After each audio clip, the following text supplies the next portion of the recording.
होय वर्षा की जर बघितलं तर 1 तासापासून हे रास्ता रोको आंदोलन जे आहे ते सुरू आहे। संगमनेर येथील वडगाव पान जी चौफुली आहे त्या ठिकाणी गेल्या 1 तासापासून ग्रामस्थ जे आहेत ते रस्ता अडवून बसलेले आहेत आणि या आरोपीला जो आरोपी आहे नराधाम त्याला तात्काळ अटक करा अशी मागणी सर्व ग्रामस्थांची आहे। खरं तर या वडगाव चौफुलीवर एक पोलीस मदत केंद्र देखील आहे, मात्र ते त्या ठिकाणी पोलीस नसतात अशी देखील माहिती जी आहे ती ग्रामस्थांनी दिलेली आहे। आणि जो नराधाम आरोपी आहे तो गेल्या 24 तासापासून त्याला अटक झालेली नाही।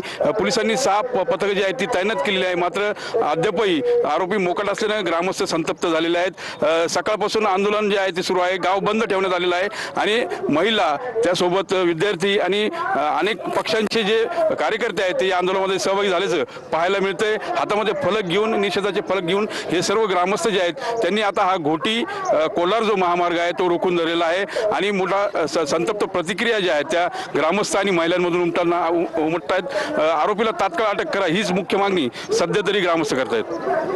अगदीच धन्यवाद दिलेल्या या सर्व अपडेटसाठी। तर आपण पाहतोय घटनेच्या निषेधार्थ हे आंदोलन केलं जात आहे, अहिल्यानगर मधली ही घटना।